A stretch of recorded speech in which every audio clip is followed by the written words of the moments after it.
light and speak about their experiences in democratic institutions. I would like to introduce the next panel on democratic institutions and gender inclusivity. On this panel, Ms. Neha Joshi, National Vice President and in charge, Rajasthan.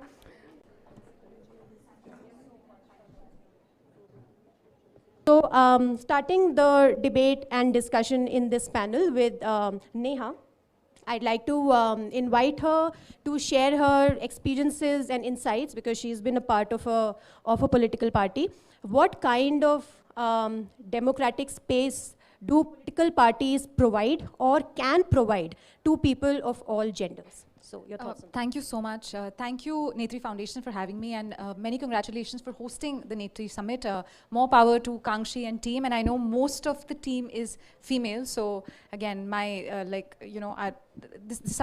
NETRI and my association began some time back, and I think I'm so glad that I got to know all of you guys. Coming to the topic, I think, political parties, because they're the primary vehicles of political participations for women. You know, there can be various levels of political participation, the very basic one being just voting. And we see that in India, women increasingly have been exercising their right to vote. In fact, in states like mine, I come from the state of Uttarakhand, you know, every time women vote more than women. The voting percentage of women is higher. And in fact, you know, coming from the BJP, and we know that, you know, the primary beneficiary of most of our welfare schemes are women. So, you know, when we see the voting percentage is higher for women, we know that somewhere we get comfortable and we know that people are voting BJP. So, you know, those are the kind of analysis that one draws from the voting patterns.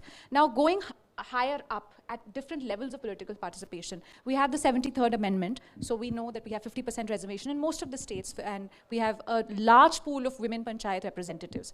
However, as we go up into state legislatures, union parliament, the representation keeps getting lower. So to give you a perspective, worldwide, the percentage of women MPs across the world is 25%. In Asia, it's about 22%, and in India, we know that this time it's 14.3%, if I'm right. So we still have a long way to go, and we know that we have a pending bill for women's reservation. There's been discussions, no consensus has so far arrived. But I think the way to go, and one way that I've seen women's political participation increase, is parties introducing internal quotas. So that's something that I've seen happening even within my party. And again, when I think of why parties would do that, you know, I am a politician, I am from the BJP, but first of all, I'm a woman. So, you know, and I've made it a point that one of the things that I need to do is increase women's political participation. And when I come from that point of view, I start critiquing a lot of things that even within, my organization. So now when I see political parties introducing these internal gender quotas, there are two ways. One, optics, that they want political parties to be seen as women-friendly. That could be one reason. I'm just, throwing out a couple of reasons, and then you can, we can have a discussion on that. The second would be that is the way to go. 50% of this planet is women, like we need to have representation of women. And with niche and new industries like IT having 34% women participation, do you know that India is way ahead of the West? In the United States, the women's participation in the IT sector is around 24%. In India, it's 34%. Europe is further behind. So how is it that in sectors like IT, which are particularly new and niche, women are participating more, but in women's political participation, we're still lagging behind? जबकि राजनीति तो जब से देश आज़ाद हुआ या उससे पहले से भी चली रही है. I mean, it's been a part of our life. Politics is everywhere. So I think political parties have also started to recognize that if we want if we want good governance, if we want to cater and reach the last mile, we need more women. If we want sensitive governance, and we want the 50% that we are targeting. You see, ultimately, political parties want votes, na? तो 50% आबादी जिसके बारे में अभी तक हम सिर्फ vote की तरह देख रहे थे, now parties are realizing that we can't just look at them as passive political actors who will just cast their votes, and that's the extent of their political ambition.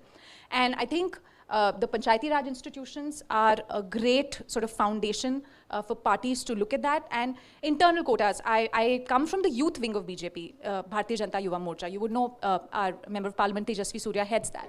So for the first time, we have, 4 office bearers as women. Then, even within the BJP, the main party. This is for the first time that we have the highest number of female office bearers, 11 cabinet ministers in the union cabinet. So these are all positive signs, and I see that other political parties are also following suit. So, you know, getting, you know, beyond party lines, I think these are all very positive signs. Quotas are helpful, but then, and I think Sir would be able to talk more about, and we have Sanjay Sir here, who's a master of numbers. He'll talk more about data. But Sanjay Sir ने भी Lok Sabha election से पहले एक study किया था जिसमें दिखाया गया था कि कोटास का भी लिमिटेड इम्पैक्ट होता है. एंड जिन कंट्रीज ने कोटास इंप्लीमेंट किए भी हैं, वो हमारा जो ये 25% का एवरेज मैंने आपको बताया वर्ल्ड वाइड, वो 27% तक ही पहुंच पाए. So it's not like quotas have, you know, done a great deal to increase women's political participation. Thanks, Neha, for that.